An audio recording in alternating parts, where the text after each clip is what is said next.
Afternoon all. Right, seeing as the weather and the tides are rubbish, I thought I'd show you my rig that I use on the mighty Mersey for the rays.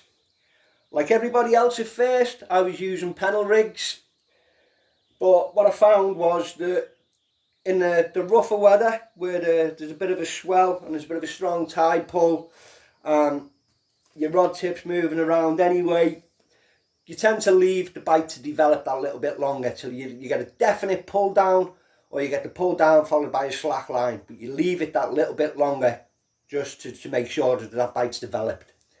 And the problem that causes is the bottom hook on the pennel always seems to be swallowed right down into the ray's guts, and they're really hard to get out without hurting the fish.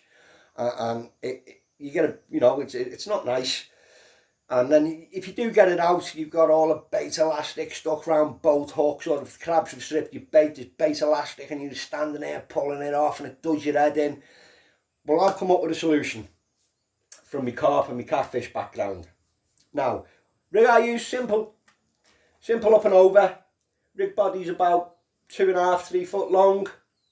The bottom end, I use a splashdown. Now, the reason I use a splashdown by Gemini is I'm not trying to promote Gemini or anything, or sell you anything or like that, is I've tried the imps. They tend to open on a cast. If you've got to give it a bit of welly, the wind seems to grab the little paddle and discharge your hook, and your bait's flaring around in the air and you get in a right mess, or you don't get the distance on your cast. I've tried bait shields. They're big and ugly and they don't really work very well. I've tried rotary clips. Again, the rotary clips are good, but I tend to find I can't get a bigger hook in them. There's probably a way around that, but I've not quite learned that yet. Anyway, so I've come up with this for my own. I'm not saying it's the rig to use or it's the right rig to use. It's just my personal choice. It's a lot easier. I tend to lip hook the fish every time. It doesn't swallow the hook down, and the bait elastic and the old bait just strips off really easy. You just throw it away and start again. So your normal up and over with your splash down, followed by a 5mm bead, a small swivel, and another 5mm bead. On top of that is a crimp. I don't know if you can see that. 5mm bead, swivel, 5mm bead, and a crimp. Now I like to sit down right on top of my splashdown. And what you do is you just crimp that little crimp there just to lock them in place so they can't move. Then further up, you have another crimp. You can see that crimp. Another 5mm bead, a Trident hangover spring and clip. They'll just thread onto your line, nice and easy. Don't crimp this up just yet. You need to set your hook link, your snood, to get it the tension on the spring so it discharges it properly when it releases from the splashdown. So, big swivel at the end of your rig. So, all in all, about 2.5 to 3 foot long. And your snood can be whatever you decide to crimp this little springy thing. I'll show you in a minute. Right, your snood length. I use two things: poltergeist, which is fluorocarbon, amnesia, which isn't. If I'm fishing a clear water like Anglesey, North Wales, blah de blah, I'll use the poltergeist because it's fluorocarbon. If I'm fishing the murky old Mersey, I'll use amnesia. There's no point using fluorocarbon because it's coloured water anyway. So, start off your snood length. You need enough to go from the bottom swivel to the spring and clip and back down.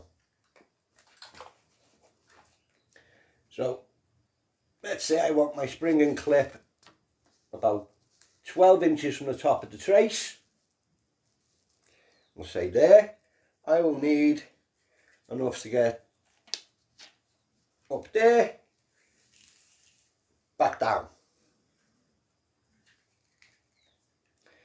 So that's that. And then this will be your snood, and as you can see, it's quite a long snood because it goes up and over. Now, before you go tying your hook on, There's 3 types of hook I use depending on what size fish I'm going for. Cox and Roll Specimen X's in a 4.0 and a 3.0, or the new crab hooks in a size 1. The rig all works the same, it's all done the same, and this is how I tie it.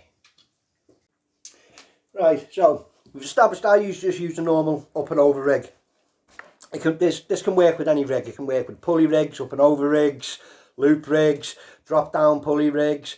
It doesn't really matter what the rig is, it's how I present the bait differently than a pennel. So this is what I end up with. The hair rig. I'm going to show you how I tie my hair rig now. It's not hard. You need a little piece of braid, say about 8 to 12 inches long.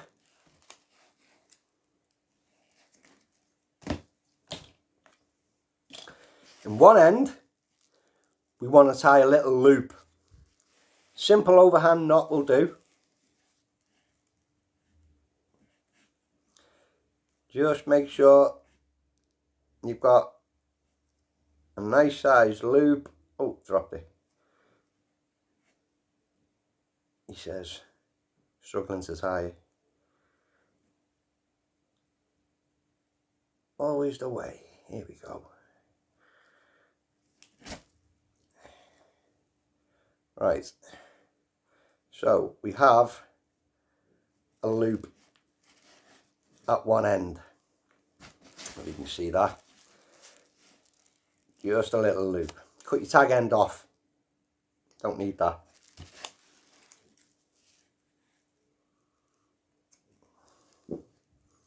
Now that loop will become apparent in a bit. Right, then what you do, just tie a couple of overhand knots up the length of the braid. Doesn't matter, they're evenly spaced, they're not evenly spaced. You just need a couple, say 3, maybe 4, depending on the length of your braid. And all it's there for is when you bind your wrap on with your bait elastic doesn't slip, or your bait doesn't slip out or fly out on the cast. The knots hold the bait elastic in place. So, oh well, you can see that. Couple of knots and a loop. Now, this twirl is going to represent my wrap. It's roughly about the right size of a bait I'd use. So I need this to be, so the loop is at the very bottom of the bait, proud. So your bait ends and you've got your loop. Take your hair up to where your wrap will end. So roughly about there. So that gives me where I need the shank, the bend of this hook. Get the rest of your braid, thread it through the back of the hook towards the front, through the eye. Pinch the hook where you've pinched your braid at the end for your wrap, for the length of your, and this little tag end you've got, wrap round the shank of the hook 5 or 6 times, back through the eye of the hook to the front, couple of 1/2 inch knots, pull tight. You can even put a bit of rig glue on there if you wish to hold it in place. I don't find that's necessary. I just put a couple of little 1/2 inch knots in there around the eye of the hook. Pull them nice and tight. As you can see, that holds that quite nice. Now you'll notice that your hair is coming straight off the back of the hook there. Right, so there's 2 ways around this. You can put a little bit of tubing on the shank of the hook so it grips down the bottom there. Or what I do is I just put another little 1/2 inch knot right at the bottom there. See it tightening up there?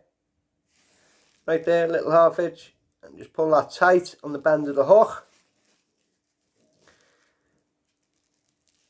like so. And as you can see, that now holds the hair in a much better position. So there's your hair on your hook. Cut this tag end off.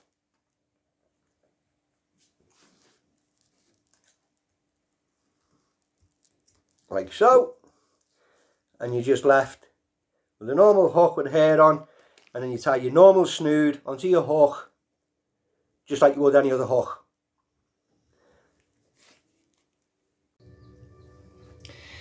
Right, we all asked to point out what the loop was for. This is probably the most important part of the rig. Sometimes if you don't add this bit, the braid doesn't discharge from the splashdown as easy as it does other things. So anyway, the loop. It's got a swivel.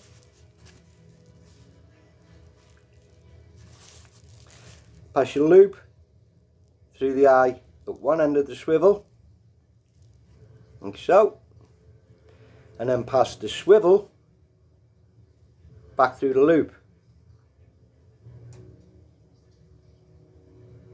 and pull. You're then left with a swivel on the bottom of your hair with the loop. Now that is solely for the splash down. If you're not using a thick enough braid for your hair for the loop, sometimes the braid, if it's a bit thin, it'll get caught and won't discharge. So you put your little swivel on the end, pull that down to where it's supposed to be, lock your swivel into there, set your tension on your up and over, and then every time discharges it. Every time. Put it in again. Oh, missed.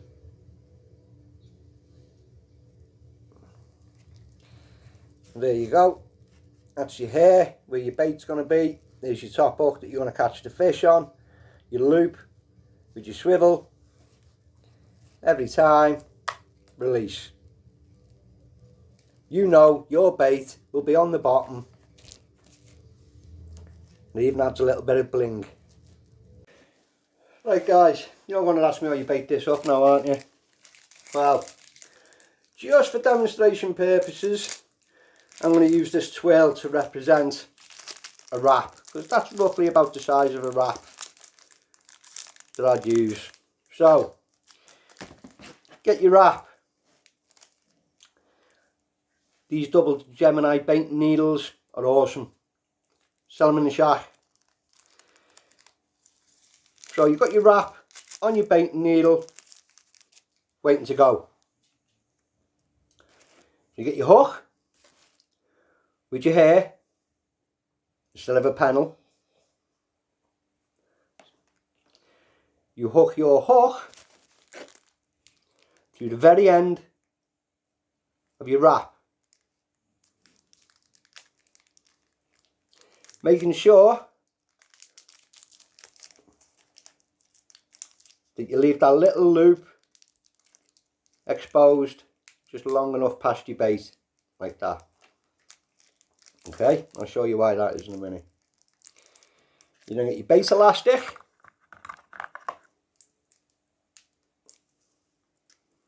Making sure your hair's down the back of your bait. I like to put a couple of loose winds on first, just to hold the hair in place. And then away you go.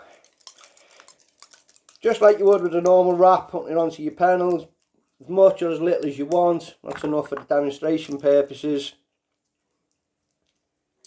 And then all you do is pull your needle out of your wrap, and you are left with a hair rig bait. Well, like I said, the benefit of these, I found, and it is only what I've found personally, is the fish don't swallow the bottom pennel hook. I always seem to lip him on this top hook, that easy. When you want to strip it, and you want to put a fresh bait on, or the crabs have stripped your bait, and there's bait elastic everywhere, and you sat there pulling squid cartilages and bits of elastic off, and it does your head in, not with a hair. Straight off, no elastic, no messing around. New bait on the needle, on, whipped, off, ready to go. It's that easy, guys. I hope that helps.